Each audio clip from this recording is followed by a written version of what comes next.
Stop the car. Mr. Kim, get your head below the window line and keep it there.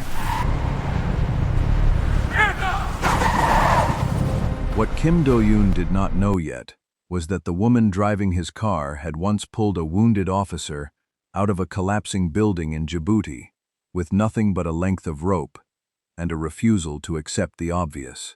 He did not know that she had spent 11 years doing things that never appeared in any public record. And he certainly did not know that the last time she had driven away from danger at that speed, she had been driving toward it on purpose. He also did not know that she already knew exactly who he was. Erica had known since her third day on the job. Stay with this one, because the road they were on was not just dangerous, it was personal. And the story of how Erica Davis got into that car, and why she stayed even after she found out the truth, starts 6 weeks earlier, in a job interview she almost did not show up to. She had worn her own blazer to the interview. Just barely. She had pressed it twice the night before, and still wasn't satisfied with how the left collar sat. But it was hers, which mattered more to her than the collar. The only thing borrowed was the parking fee. Her neighbor Mrs. Park had slipped a 5,000 won note under her door that morning, with a sticky note that said, "Go get it, baby." And Erica had laughed out loud in her kitchen for the first time in 3 months.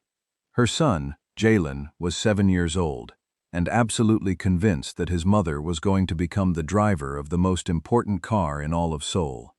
He had told her this at breakfast, with the authority of someone who had given the matter serious and extensive thought. "You're the best driver I've ever seen. You're 7. You've never seen any other driver." Exactly. Zero competition.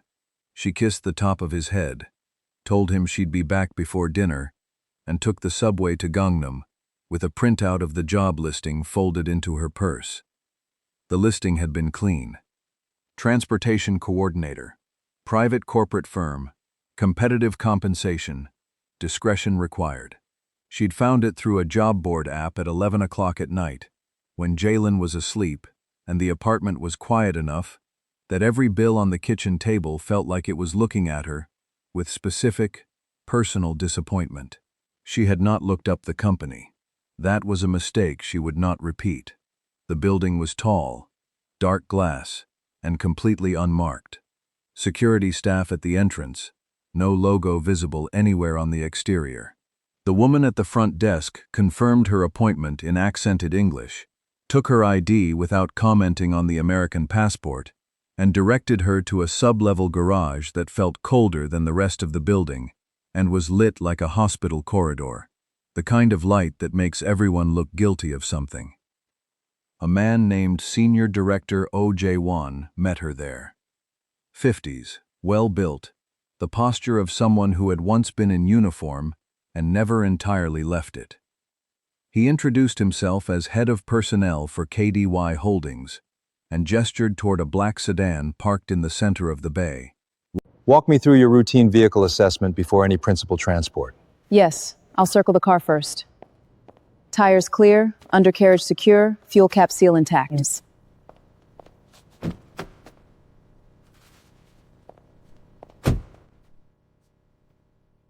Where did you learn vehicle inspection protocol? I have spent 11 years in naval special warfare before returning to civilian life in Seoul. We'll be in touch. Oh Jae-won did not write anything down after that. He simply said, "We'll be in touch," and walked her back to the elevator himself. "Hi, bestie. Welcome back to AfroSeoul Desires. Do well to subscribe, like, and drop your thoughts in the comments as we go." The call came that same evening while she was helping Jalen sound out Korean vocabulary words for his school test. The salary figure they offered was enough that she had to put down the flashcard she was holding and ask them to repeat it. She accepted on the spot. What she did not do, not yet, not until her third morning, was look up the full name registered to KDY Holdings, Kim Do-yoon. She sat in the parking garage that Tuesday morning, in the driver's seat of the car she had been assigned, with the company registration document open on her phone, and she sat very still for a long time. Kim Do-yoon was the father of her son. They had met 6 years ago when she was stationed temporarily in Seoul for a joint exercise, and he was, by his own description at the time, a businessman with complicated interests. They had dated for 4 months. She had gone back on deployment. He had not followed up. Jaylin was born 7 months after her last deployment ended, raised by a woman who had decided that a father who went quiet when things got serious was not a stable architecture to build a child's life on. She had never told him, and now she was sitting in his parking garage on his payroll, and her son was at school 3 kilometers away, drawing pictures of cars and asking when Mama was going to get a cool job. She put the phone away. She adjusted the mirror, and she made a decision that only a person who has learned to separate emotion from function could make in that particular moment, sitting in the specific silence of a choice she could not undo. She would do the job. She would do it well. Jaylin needed the income, the stability, the chance at a good school term without the background hum of financial panic. She would handle the personal part when she knew how. Right now, the professional part had to come first. She drove the route that morning without a single error. Kim Do-yoon noticed her on the second day, not because she was remarkable in any way that announced itself. Quite the opposite. She blended into the role the way trained people do when they do not want to be noticed, cleanly and completely. She never asked for anything. She never offered unnecessary commentary. She was simply there, ready, already knowing the most efficient route before he'd finished giving the address. It was his assistant, a rapid-talking woman named Cho Min-ji, who ran his calendar like a military operation and wore noise-canceling headphones at all times indoors, who first flagged it. Your driver rerouted this morning without being asked. Avoided the Mapo Bridge slowdown by 11 minutes. I checked the timestamps. She was right. So she's good at her job. She's not just good. She moved like she already knew the problem before the GPS flagged it. Do-yoon glanced at the security monitor showing the garage level, where Erica was running her daily check on the vehicle with the same methodical rhythm every single morning. Leave it. Good instincts aren't a problem. What he didn't know was that her instincts had already flagged something far more important than a traffic delay. Because on that same second morning, Erica had noticed the same silver sedan for the second time in 2 days, parked at a different location, but always maintaining the same distance from their position. She said nothing to anyone. She kept a record. The first 3 weeks were almost routine. Erica learned Do-yoon's schedule the way she used to learn a building's layout before a mission. Not from a briefing, but from observation. She noticed which of his business partners left meetings looking satisfied, and which ones left looking like they were doing arithmetic in their heads that didn't add up. She noticed that his head of legal, a sharp-faced man named Attorney Park Sung-jin, always arrived 5 minutes before any meeting that involved money moving between companies, and always left in a different car than the one he came in. She noticed that Do-yoon himself never raised his voice, even in the calls she could partially hear through the partition, and that a man who never raised his voice was either extraordinarily disciplined or extraordinarily dangerous. She had decided by the end of week 2 that he was both. She also noticed, with the particular ache of someone keeping a necessary distance, that he brought up Jaylin's exact age group in a conversation with his operations chief on a Wednesday afternoon, discussing a youth education charity the company supported. He was talking about children he did not know existed. She focused on the road. On a Thursday evening, parked outside a closed-board dinner, she took a call from Jaylin's school. He had gotten into a minor scuffle during gym, nothing serious, just 7-year-old energy meeting another 7-year-old's equal confidence. The school wanted her awareness. She kept her voice completely even for the call, thanked the teacher, and sat for a moment after hanging up with the phone face down in her lap. Do-yoon, returning to the car earlier than scheduled, opened the rear door and caught the tail end of her expression in the mirror before she corrected it. Everything fine? Yes. School call. It's handled. He got in, said nothing more. But he told Minji later that week to make sure Erica's schedule was adjusted, so she was never kept waiting past Jalen's after-school pickup window, without telling anyone why he knew that detail. Minji sent Erica a one-line calendar update that said, "Schedule modified per Director Kim." No explanation. Erica read it twice and said nothing. That was how he operated. Quietly, and with more observation than he ever let on. The silver sedan came back on a Monday. This time it was following a route Erica had not told anyone she was taking. A secondary route she had chosen that morning, based on her own read of the traffic pattern. She had not entered it into the fleet system. She had not mentioned it to OJ1 or any member of the security rotation, which meant the sedan was not following the car. It was following a signal. She spent her lunch break in the lower garage with a magnetic frequency scanner she had sourced from a contact outside the company network, a former signals intelligence officer named Captain Ret Yoon Bong-chul, who owed her a favor from an incident in 2019 that had never appeared in any official report and never would. 24 minutes later, her hand found a small sealed transmitter pressed into the cavity behind the rear wheel arch, the kind of device that required not just access to the vehicle, but knowledge of where it was serviced, when it sat in the bay, and precisely how long the cameras had been pointed the other way. She bagged it, tagged it with a timestamp, and went back to her normal schedule without changing her expression once. She brought it to OJ1 the following morning. He looked at it the same way people look at something they had genuinely hoped would not exist. A long and steady look that told her he was deciding how much to say and how quickly. "Where exactly did you find this?" she told him. "And you haven't mentioned this to anyone else on the team. I'm mentioning it to you now." They looked at the Bay access log together. 3 names had clearance on that date.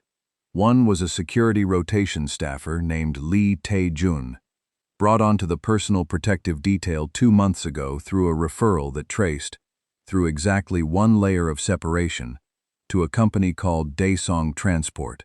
Daesong Transport, as Erica had quietly looked up the night before out of pure habit, was registered to a man named Choi Woo-suk.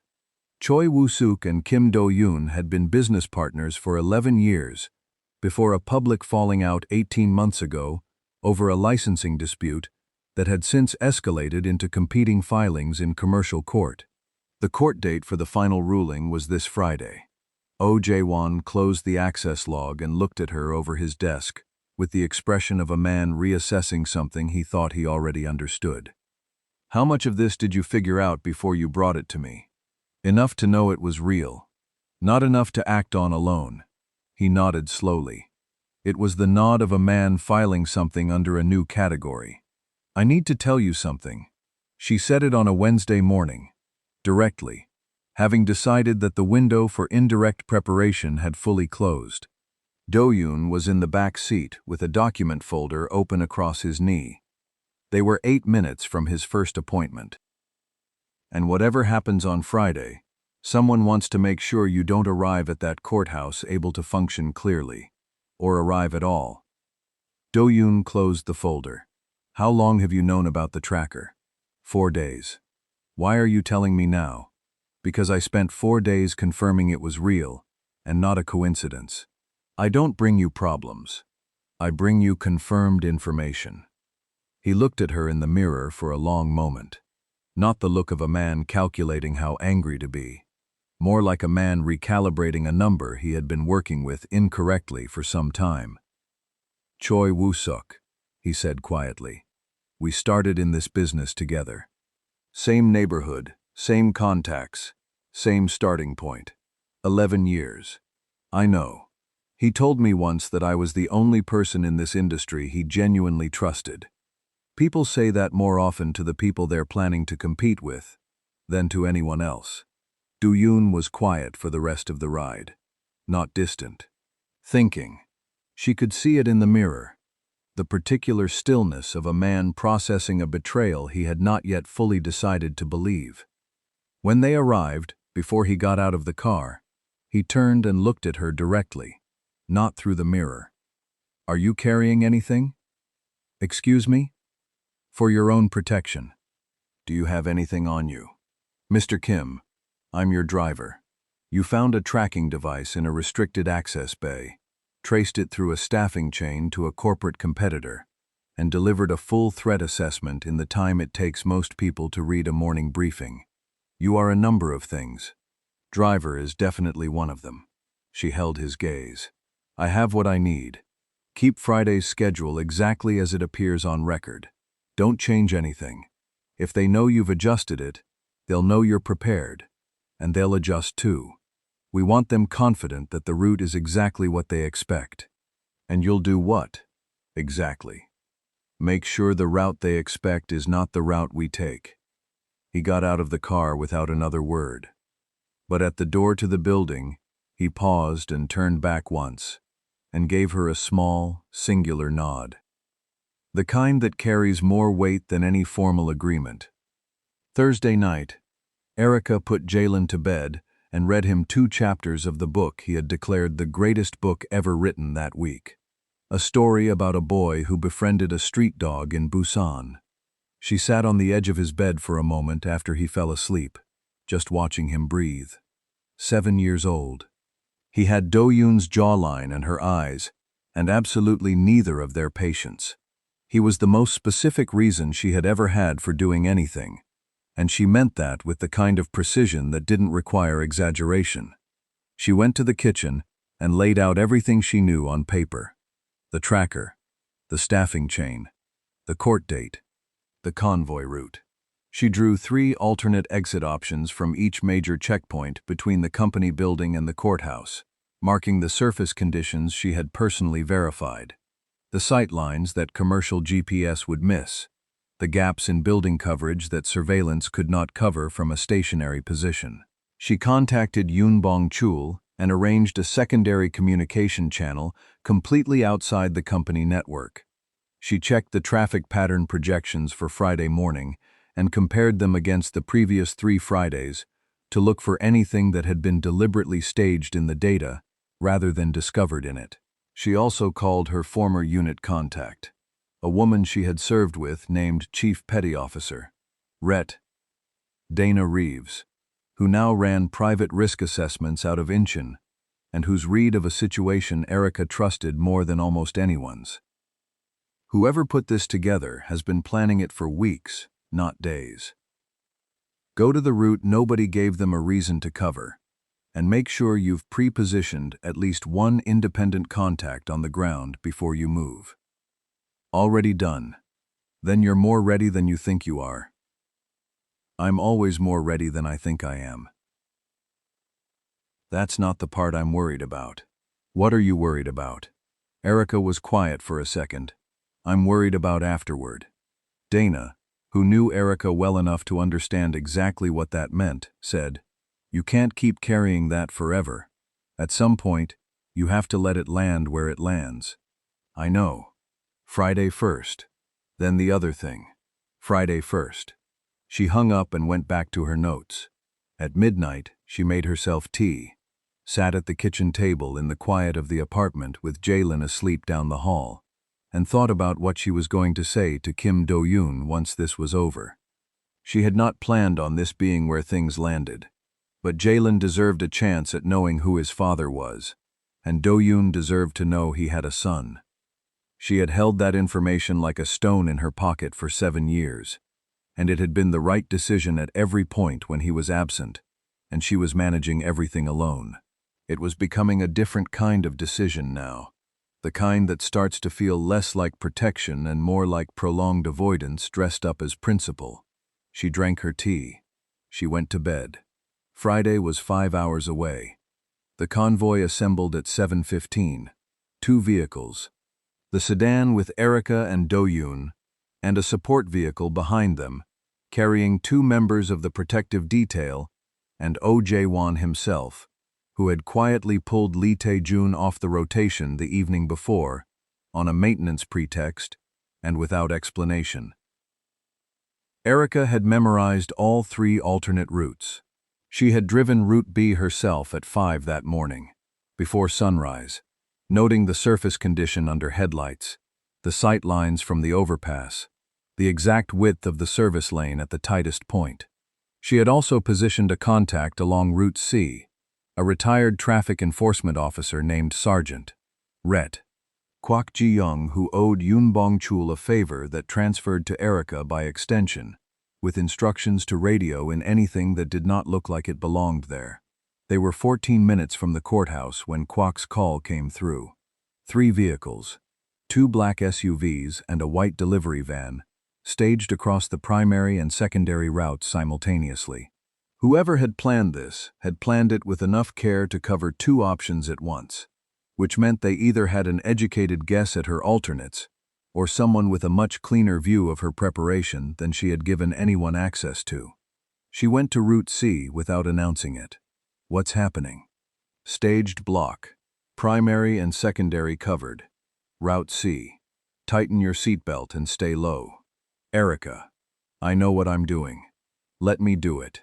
Route C ran through a service corridor behind a commercial loading zone, surfaced in rough aggregate that had not been intended for any vehicle moving at the speed she was pushing.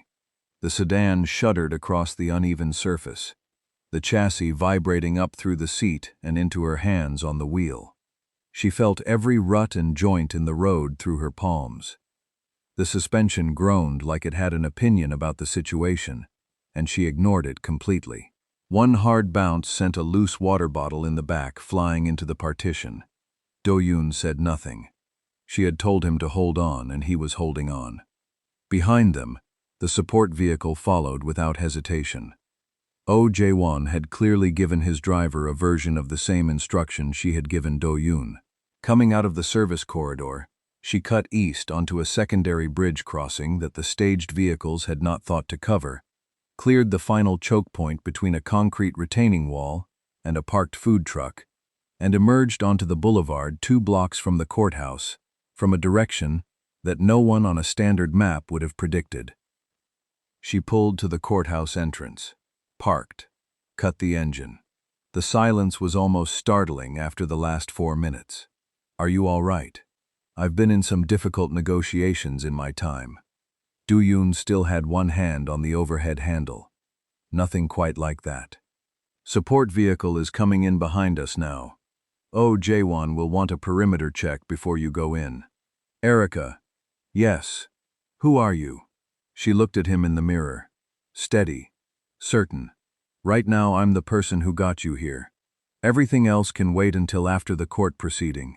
The case itself was almost anticlimactic after the morning.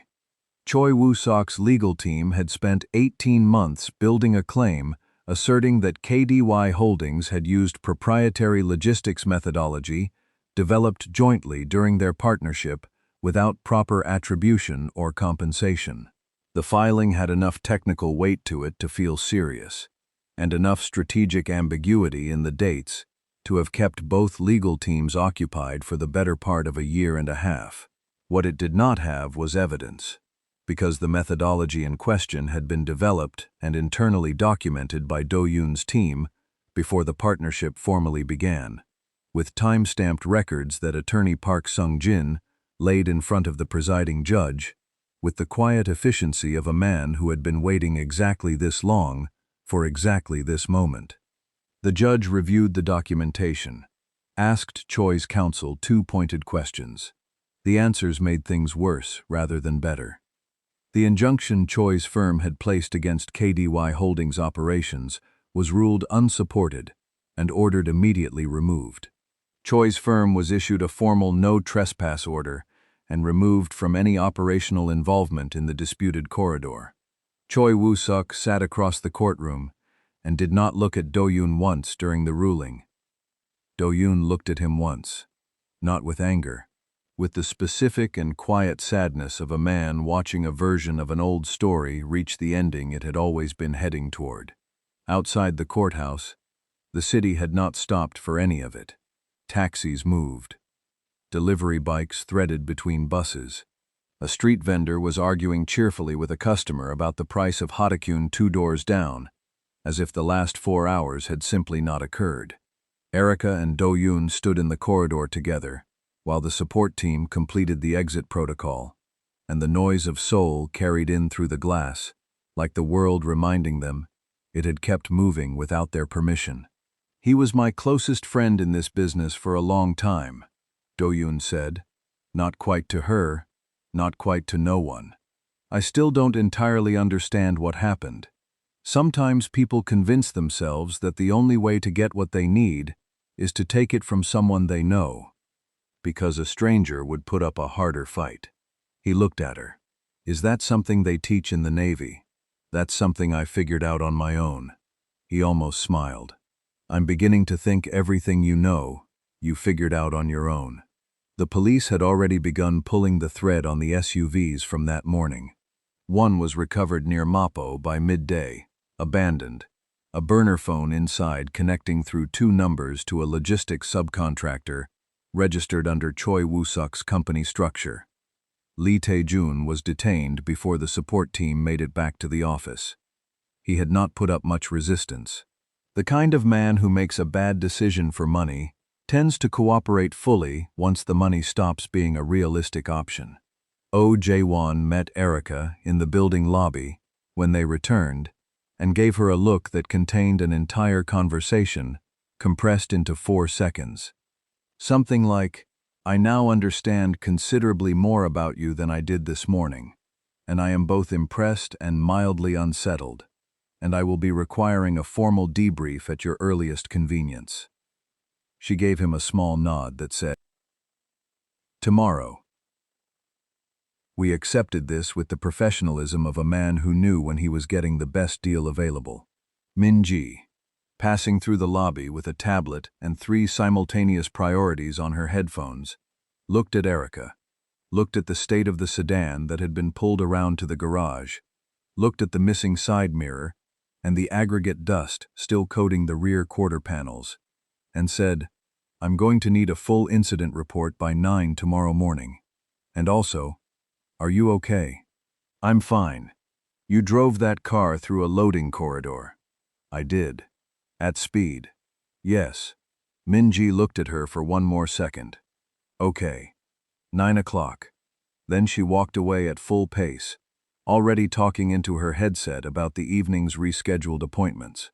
Erica allowed herself 30 seconds in the stairwell to simply stand still and let the adrenaline finish moving through her. 30 seconds was what her old instructor had called the debrief window, the span of time between surviving something and being expected to function normally again. She had always found 30 seconds to be approximately accurate. Then she went back to work. That evening, Do-yoon asked her to come up to his office.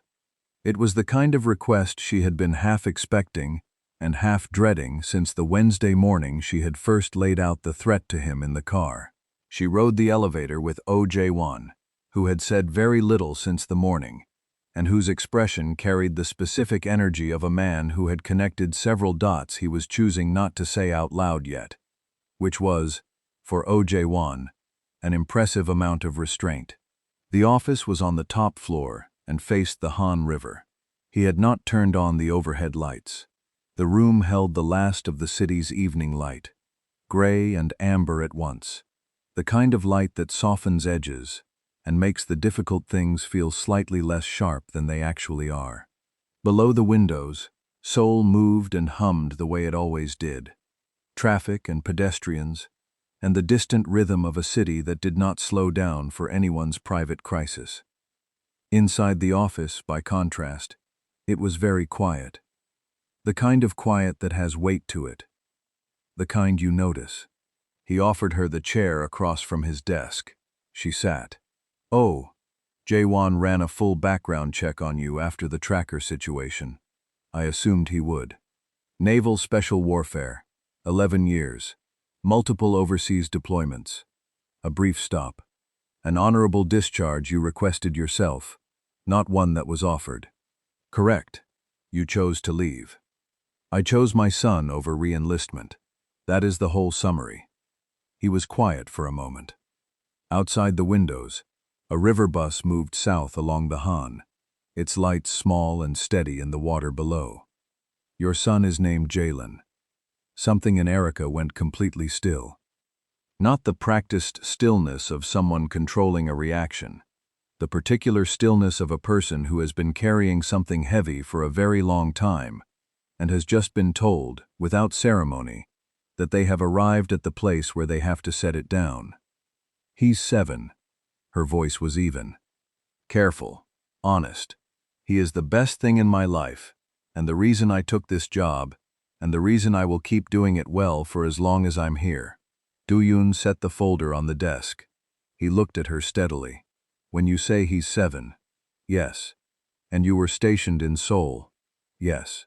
In the spring, 6 years ago, yes, Do-yoon. It was the first time she had used his name directly. No title, no buffer, no professional distance built into the address. He registered it the way people register a shift in temperature, the air itself changing around the moment. The city carried on outside the windows. A siren somewhere distant. The low thrum of traffic on the bridge below. Inside the office, neither of them moved. She did not look away from him. Why didn't you tell me? Because when I came back from deployment, you had gone quiet. Completely. I was 28 years old, 7 months pregnant, and I made a decision I could stand behind on my own, rather than spend years managing the uncertainty of whether you were going to show up or not. I don't know what, neither do you. That's the problem with a conversation that never happened. She kept her voice even, not cold, not accusatory, just honest, the way she was honest about everything, without dressing it up in anything softer than it needed to be. I'm not here to hand you 6 years of blame. I took this job because I needed the income and the stability. I stayed when I found out it was you because Jalen needed me to stay. And I'm telling you now because he deserves to know who his father is. And you deserve to know you have a son. The silence had a different quality now. Not empty. More like a room after a window has been opened. Something new moving through it that had not been there before. He stood there long enough that she had time to notice the river bus was gone, and a different set of lights had taken its place downstream. Long enough to feel the weight of the admission fully, instead of just the relief of it. He likes cars, Do-yoon finally said, still facing the window. He told me the morning of my interview that I had 0 competition, because he'd never seen another driver. He's 7. He has my logic. Do-yoon turned around. His face held an expression she had not seen across 6 weeks of watching him in a rearview mirror. Something unguarded and unmanaged, and entirely his own. Can I meet him? That's what I was hoping you'd ask. 3 weeks later, Kim Do-yoon met his son for the first time at a small jjajangmyeon restaurant near Jalen's school, chosen by Jalen himself because, as he had explained to his mother with great seriousness, black bean noodles were the ultimate test of a person's character, and he needed proper data before making any decisions. Jalen showed up, sat down, looked at Do-yoon for a full 10 seconds, and then delivered his assessment. You look like me. Yes. I was thinking the same thing. Mom said you're important. Your mom is more important. Jalen considered this carefully, weighed it, and nodded. Okay. You passed phase 1. Erica looked at the ceiling. Do-yoon laughed. It was a full laugh, unguarded, the kind that doesn't ask permission first. She had not heard it in 6 weeks of daily proximity, and it sounded like someone putting down something that had been heavy for a long time and was finally allowed to be set on a table. Minji, hearing about the restaurant meeting secondhand through the schedule log, sent a single message to Erica that read, Phase 1, I'm deceased. Then she went back to her headphones.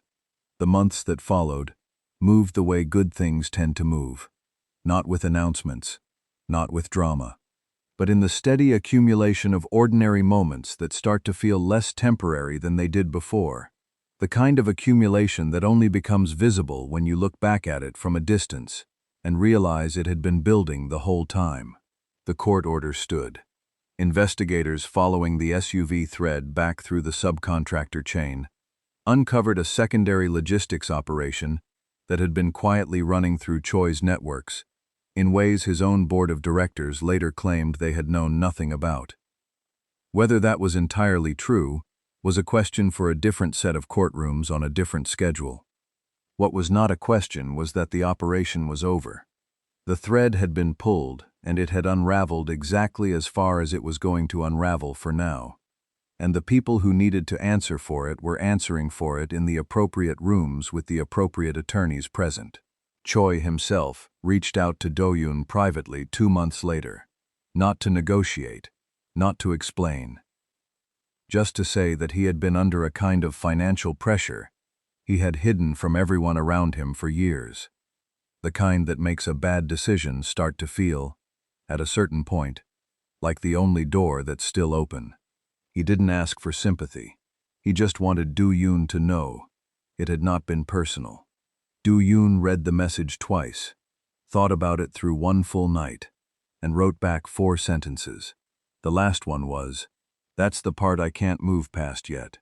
He showed it to Erica before he sent it. "What do you think?" "I think that's the most honest thing either of you have said to each other in a very long time. It's not a resolution. No. But it's a true thing. That's usually where resolutions eventually start." He sent it. He didn't hear back, and he said he hadn't expected to. Oh Jae-won recommended Erica for a senior security advisory role within the company. Scope covering transportation protocol across all executive movements. Schedule structured to require no overnight deployments, no last-minute travel, and no conflict with school pickup. He wrote the recommendation himself, which Min-ji later described as historically unprecedented, with the tone of someone witnessing a solar eclipse. Erica took the role. Min-ji added her hours to the protected schedule and sent a 4-point briefing confirming the change, then went back to her headphones without ceremony. Mrs. Park, the neighbor who had slipped the parking money under the door on interview morning, received a very nice box of fruit delivered to her apartment with a card that said, "You were right." She got it. Jalen had insisted on signing the card himself, in the oversized handwriting of someone who had strong feelings about receiving proper credit. He had also added a small drawing of a car at the bottom, which he described to Erica as a professional touch. Mrs. Park called Erica and said, "Baby, I knew from the blazer." "What did you know from the blazer?" "That you were going to walk in there and make it impossible for them to say no. People who press their own blazer twice the night before a job interview are not people who lose." Erica thought about this for a second. "That is a very specific theory." "I'm a very specific person. Now tell me about the man." "There is no man, Mrs. Park." "There's a situation. A situation that involves a man. A situation that involved a court case, a logistics conspiracy, a tracking device, and a 7-year-old who assigned someone a Phase 1 evaluation over noodles." Mrs. Park was quiet for exactly 2 seconds. "So the man passed Phase 1. Erica looked at the ceiling. Jalen approved him. "Yes. Then there's no more situation, baby. That's just life now." She hung up. Erica sat in her kitchen for a moment with the phone in her hand and felt something she had not felt in a very long time. The particular lightness of a problem that had stopped being a problem and had simply become a fact. A good one. The kind you did not have to manage or prepare for or plan an exit from. Just a fact, sitting there in the ordinary kitchen light of a Tuesday evening, keeping her company. Jalen, for his part, adapted to the new developments with the equanimity of a child who had always suspected the world contained more interesting things than the version he had been given access to so far. He asked Do-yoon exactly 4 questions in the first month of knowing him. In order: what kind of car did he drive? Had he ever been in a high-speed chase? Could he teach him to count to 10 in Korean faster than mama? And did he like dogs? The answers were respectively, a sedan, yes, probably, and yes. Jalen declared this statistically acceptable and moved on. Do-yoon told Erica afterward that it was the most rigorous four-question evaluation he had ever been subjected to, including the one the board had put him through when he took over the company at 31. He's thorough. He gets that from both of us, apparently. Is that a problem? It's the least of our problems. It might actually be the solution to most of them. On a Saturday in October, with nothing scheduled and nowhere to be, Do-yoon and Erica and Jalen drove north of Seoul along the river road, windows down, the air carrying the first real edge of autumn. Jalen had claimed the back seat and was providing a full running commentary on every vehicle they passed, with the focused intensity of someone auditioning for a role he had already mentally accepted. That truck is going too slow. It's a delivery truck, Jalen. Still, inefficient. Do-yoon glanced sideways at Erica from the passenger seat. He had stopped sitting in the back weeks ago without either of them acknowledging the change out loud. It had simply become the arrangement, the way certain things between them had been quietly renegotiated without anyone formally raising the subject. He definitely has your instincts and your opinions. That is a dangerous combination. Extremely.